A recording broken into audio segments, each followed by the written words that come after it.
jacked up review show. It's a jacked up review show. Jacked up review show. It's a jacked up review show.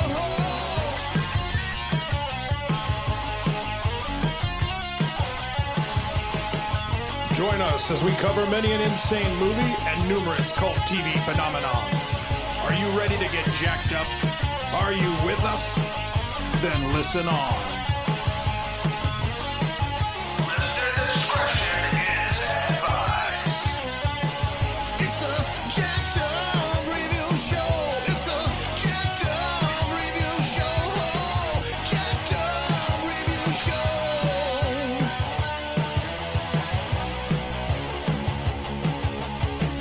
It's a jacked up review show. It's a jacked up review show. Jacked up review show.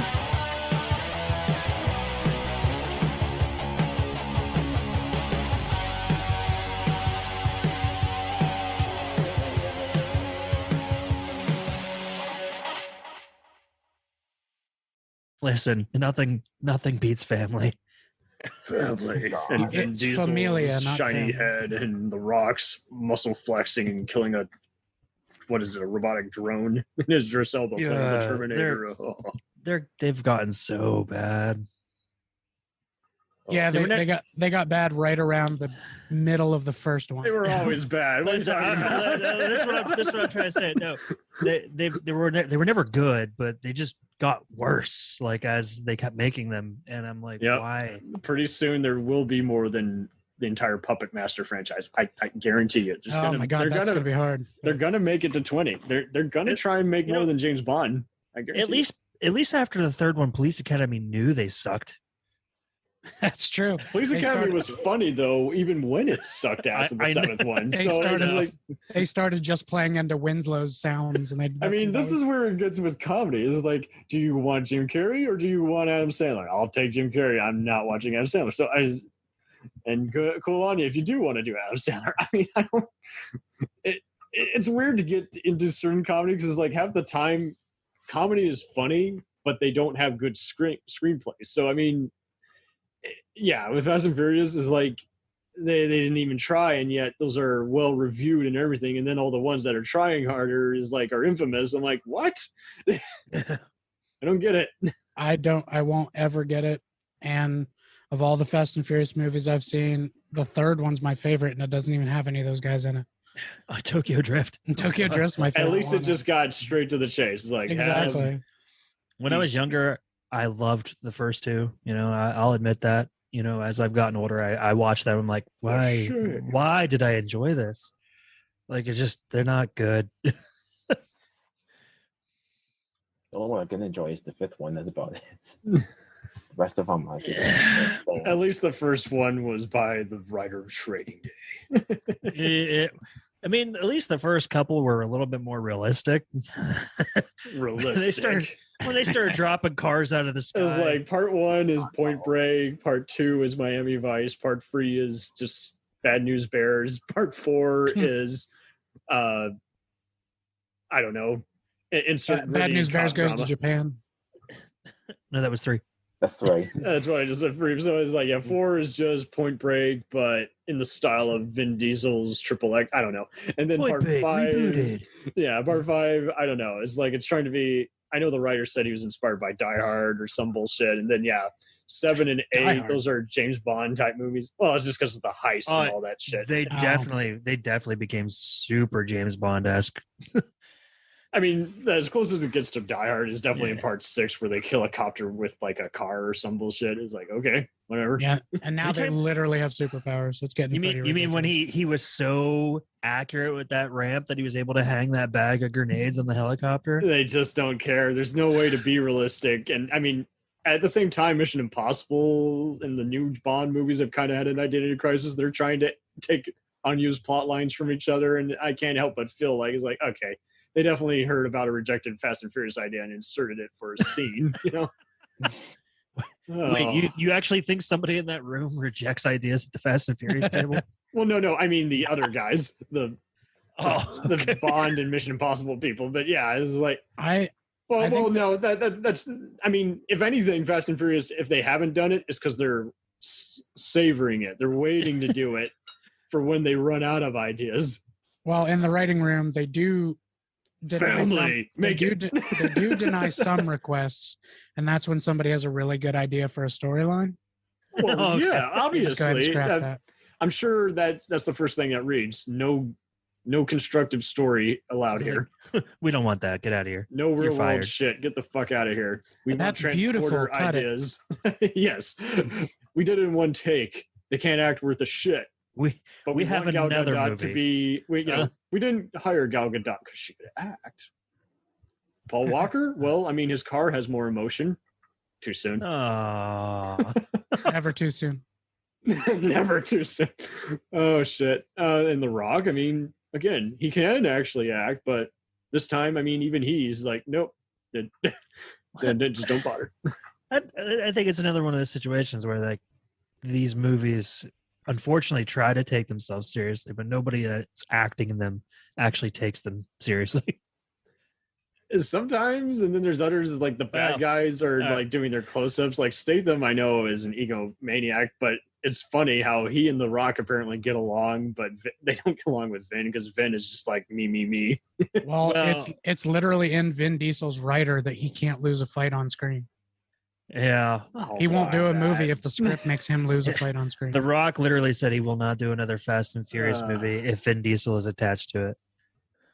Oh, I said that. it's all good. He doesn't need it. We still No. want the rundown too. I would watch the shit out of that. I'm looking forward to a Red Notice too. So Okay. Me too. So Okay. how does that brings us back to Ryan Reynolds? So how does Ryan Reynolds obviously, fare here versus in Red Notice or as Deadpool? it's completely different because in this movie, Ryan Reynolds he's not really the witty comment like type person. Like he makes them, but he's done not straight face, and obviously it was going to be better than R.I.P.D. That's not hard to do. But, I mean, and I say that Yeah. as a guy who found it okay. I didn't hate it like everyone No, else, but I saw why it got destroyed because it was so I- predictable. I didn't hate R.I.P.D. either, but it wasn't great. Like I've watched enough of Ryan Reynolds movies to know, like, okay, I enjoyed it, but this movie sucked. Fair enough. I mean, R.I.P.D. is a movie I would have written in 8th grade, thinking that those jokes were funny, but really they're just kind of tacky and one note. but It's fun. it all kind of comes with the territory. There's going to be some comedy gag that doesn't exactly take off. Like I'm worried about this upcoming Sandra Bullock, Channing Tatum movie that looks like Romancing the Stone meets Lethal Weapon. I'm just like, okay, it could either be God. good or it could be garbage. I don't know until I see. I just saw a Channing Tatum movie that I actually really enjoyed. that Free was out Guy in with Ryan theaters. Reynolds. Yes. No, but I did really love that. That was fun. No, I just watched Dog in theaters, which Yeah. emotionally and it was actually kind of funny. That's good. Well, Channing Tatum is very funny. Yeah, but I still remember that he used to think that he couldn't be funny when Jonah Hill approached him about 21 Jump Street. I mean, And that's the thank God he thing. did. Sometimes people got to be reminded. You should just be in Fast and Furious with John Cena. He's the main bad guy. Like the My name is John. Oh man. Fast and Furious 27, where Channing Tatum is God. So when are they going to cross over with the Avengers? When is Disney going to buy it from Universal? Fuck, I hope not. Yeah. Ugh. But you just know Sam Jackson's got to be in one of those because I mean he did a Saw movie. He doesn't say no. Do you remember like where Channing Tatum got his start? Wasn't it CSI Miami Step being Up? arrested by a criminal. I didn't even think about that. I was thinking about those Step Up movies. Yeah, Step Up. One of my sister's favorite movies. Fuck off. So Fuck off. I don't agree. get it. I don't know your sister, but I agree with you. I don't get it. I don't get it. But hey, get it. We'll return after these messages. JURS Podcast is proud to promote AutoCorrect, an independent film company with experienced industry professionals who can serve all your film industry needs. They include self-tapes, voice actor recordings, demo reel editing, script revisions, headshots, and much more. They're Actor Correct at your request. Book them on Instagram. Hey, feeling down? Feeling low? Not enough podcasts about movies in your life? Why not try They must be destroyed on sight. the new Podcast Cure-All? Sure to get you right with the world and on a path to better living.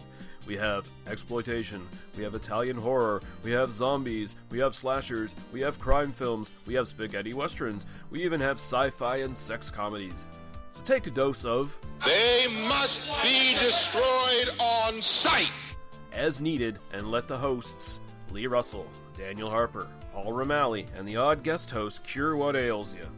Warning, may cause atrophy, African consumption, black fever, bone shave, chin cough, colic, cramp colic, dropsy of the brain, elephantitis, grocer's itch, jaundice, mania, miasma, mortification, palsy, Pott's disease, rheumatism, scurvy, St. Anthony's fire, summer complaint, and worm fit in some people. Consult a physician before listening.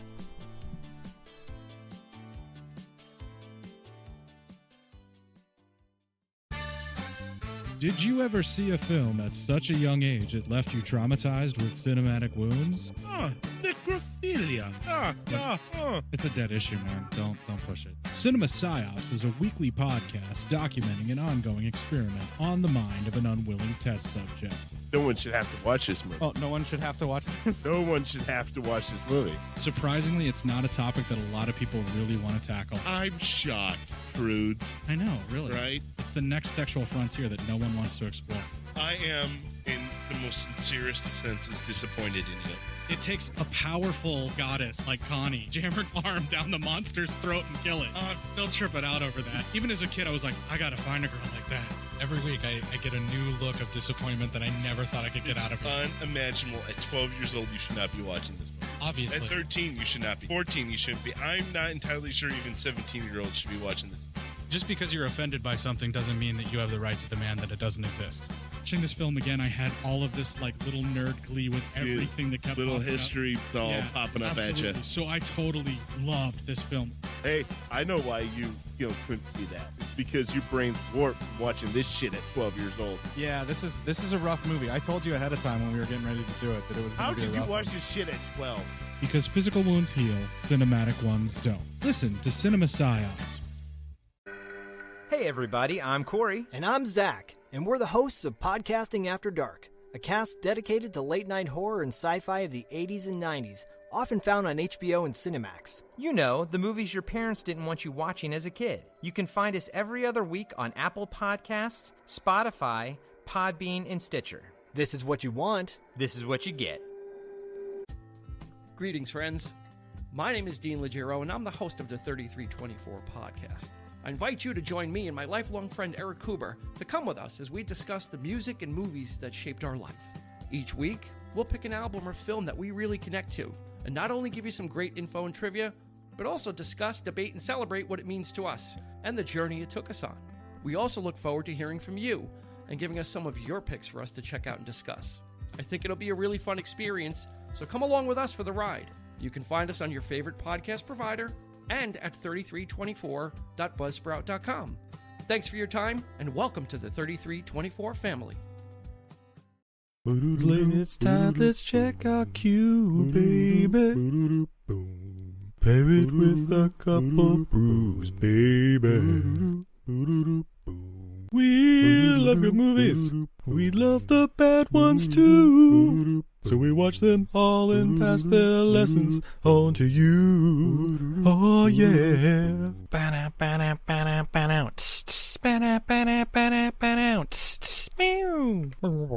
Everything I learned from movies helps to make life a little bit groovy. With a one-last plot holes and gratuitous movies. It's time to get busy with your friend Steve and Izzy at eilfm.podbean.com.